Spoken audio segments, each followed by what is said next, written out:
ಮಾಡ್ಲಿ ಅಂತ ನಮ್ಗೆ ವಿಗ್ರಹ ರೂಪದಲ್ಲಿ ತನ್ನ ಮಂಗಳಕರವಾದ ರೂಪನ ಪರಿಚಯ ಮಾಡಿಕೊಟ್ಟ. ನಾವು ಈ ವಿಗ್ರಹ ಆರಾಧನೆ ಮಾಡೋದ್ರ ಮುಖಾಂತರ ಭಗವಂತ ಆ ವಿಗ್ರಹದಲ್ಲಿ ಹಾಗೇ ಪ್ರತ್ಯಕ್ಷ ಆಗ್ತಾ ಇದ್ದಂತೆ. ಡಾಕ್ಟರ್ ಹೇಳೋದ್ರಲ್ಲಿ ಹಾಗೆ ಪ್ರತ್ಯಕ್ಷ ಆಗಿ ನಿಮ್ಗೆ ಏನ್ ಬೇಕೋ ಎಲ್ಲ ಹಾಗೆ ಕರುಣಿಸ್ಬಿಡ್ತಾ ಇಲ್ಲ. ಸಂಪತ್ತು, ಜ್ಞಾನ, ವೈರಾಗ್ಯ, ಒಳ್ಳೆ ಹೆಣ್ಣು, ರಾಜ್ಯ, ಸಂಪತ್ತು ಪ್ರತಿಯೊಂದು ಕೊಟ್ಬಿಡ್ತಾ ಇದ್ದಂತೆ. ವಿಗ್ರಹದಲ್ಲಿ ಹಾಗೆ ಪ್ರತ್ಯಕ್ಷ ಆಗ್ತಾ ಇಲ್ಲ.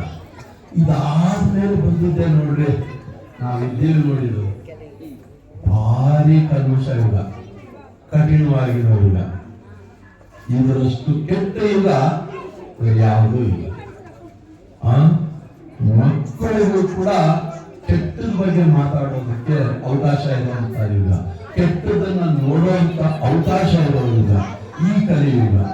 ಅದಕ್ಕೆ ಇದು ಕಲ್ಮಶ ಯುಗ ಅಂತ ಕರೀತಾರೆ. ಯಾವ ಯುಗ ಇದು? ಕಲಿಯುಗ. ಕಲಿಯುಗ.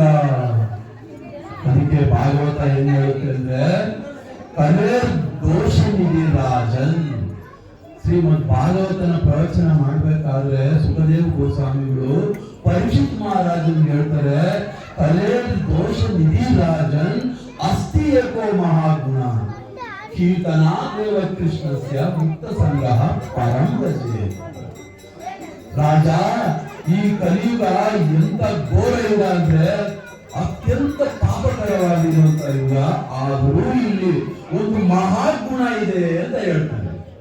ಮಹಾಗುಣ ಏನ್ರಿ ಆ ಗುಣ ಇರ್ಬೋದು? ಯಾರಾದ್ರೂ ಹೇಳ್ಬೋದ? ಯಾರಾದ್ರೂ ಹೇಳ್ಬೋದ?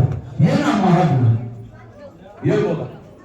ಯಾವುದು ಯಾವುದು ಯಾವುದು ಹೇಳಿ. ವಿದ್ಯಾವಂತರೇ, ಬುದ್ಧಿವಂತರೇ, ಬನ್ನಿ, ಯಾರಾದ್ರೂ ಹೇಳಿ. ಯಾವ್ದಾದ್ರು ಯೂನಿವರ್ಸಿಟಿನಲ್ಲಿ ಹೇಳಕ್ಕಾಗಲ್ಲ, ಡಾಕ್ಟರ್ ಹೇಳಕ್ಕಾಗಲ್ಲ, ಇಂಜಿನಿಯರ್ ಹೇಳಕ್ಕಾಗಲ್ಲ, ಎಂತ ನಾನು ಸೈಂಟಿಫಿಕ್ ಇದು ಹೇಳಕ್ಕಾಗಲ್ಲ. ಯಾಕಂದ್ರೆ ಯಾರು ಜ್ಞಾನ ಇಲ್ಲ. ಇವತ್ತಿನ ಸಮಾಜ ನಮ್ಮನ್ನ ಕತ್ತೆಗಳನ್ನಾಗಿ ಮಾಡಿದೆ. ಏನ್ ಮಾಡಿದೆ? ಕತ್ತೆಗಳನ್ನಾಗಿ ಮಾಡಿದೆ.